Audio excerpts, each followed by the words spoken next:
En el video anterior vimos cómo calcular una función que en base a un if permite determinar si en realidad se pueden calcular o no unas raíces, porque si esta condición es verdadera, entonces calculamos efectivamente las dos raíces de una ecuación cuadrática, y si no, asignamos unos valores especiales a los valores que estamos calculando para indicarle al usuario que en realidad no pudimos hacer este cálculo, ¿ya? Entonces, a veces las condiciones que queremos preguntar son un poco más elaboradas, y entonces en este video les quiero mostrar cómo hacer una condición compuesta.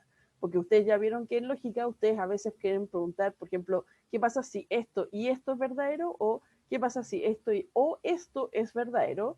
Y eso también lo podemos hacer en la computación, ¿ya? Entonces voy a crear una función que se llama convertir. Ya esta función va a recibir dos parámetros, la hora y los minutos en algún formato, ¿ya? Y lo que vamos a hacer nosotros es simplemente convertir esto todo a minutos. Entonces vamos a calcular minutos, va a ser, por ejemplo, la hora por 60, más la cantidad de minutos que me pasaron de parámetro, ¿ya? Y no olvidar decir que en realidad lo que queremos retornarle al usuario es la cantidad de minutos, ¿ya? Vamos a guardar esta función y podemos probar al tiro la función. Por ejemplo, podemos decir convertir de 1 hora y 34 minutos, sería 94 minutos, lo cual tiene sentido porque son 1 por 60 más 34, que sería 94, ¿no? De la manera, si yo digo 2 horas y 34 minutos, entonces de nuevo son 120 minutos, más los 34 que suman los 154. Pero ¿qué pasa, por ejemplo, si yo digo esto? Convertir 2 horas y 74 minutos. Y en ese caso, igual me va a hacer un cálculo, pero no tiene sentido 1 hora, nunca vamos a ver 1 hora las 2 con 74 minutos, sino que llega hasta los 59 minutos.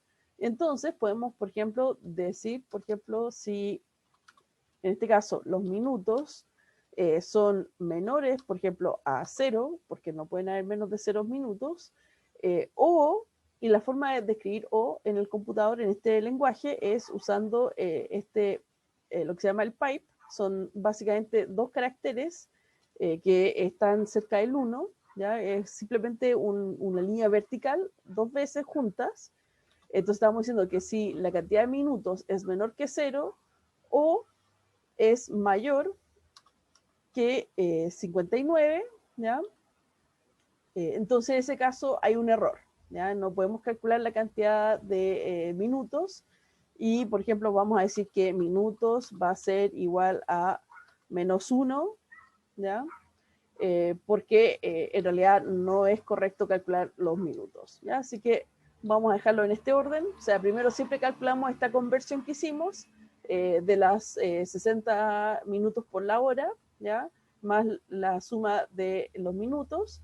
Pero después si comprobamos que, por ejemplo, los minutos están fuera de rango, entonces vamos a cambiar ese valor de minutos a -1, y entonces en este caso vamos a ver solamente ese valor al final, ¿ya? Entonces, ahora vamos a mirar que si yo calculo de nuevo 2 horas y 34, tengo un error. Porque olvidé cerrar mis if. Aquí falta un end.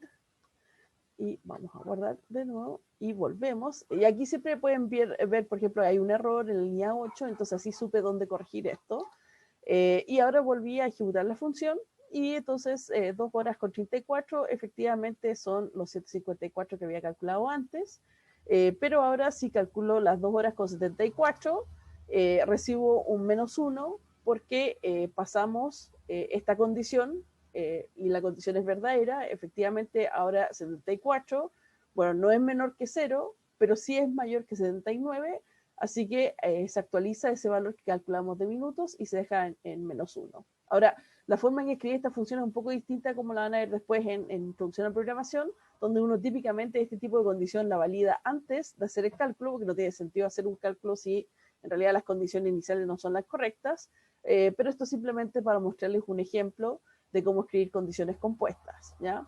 Y si quieren decirle al computador que quieren esta condición y esta otra condición, entonces en este caso tendrían que usar el doble ampersand para poder decirle en este caso a MATLAB que quieren que se compruebe la condición compuesta donde las dos partes tienen que ser verdaderas para que se ejecute el código del if, ¿ya? Pero en este caso tiene sentido en realidad el o, porque si es menor que 0 o es mayor que 59, entonces sabemos que en realidad la entrada que recibimos no es correcta, ¿ya? Entonces ahí tienen que ver cómo necesitan escribir sus condiciones cuando ya quieren probar más de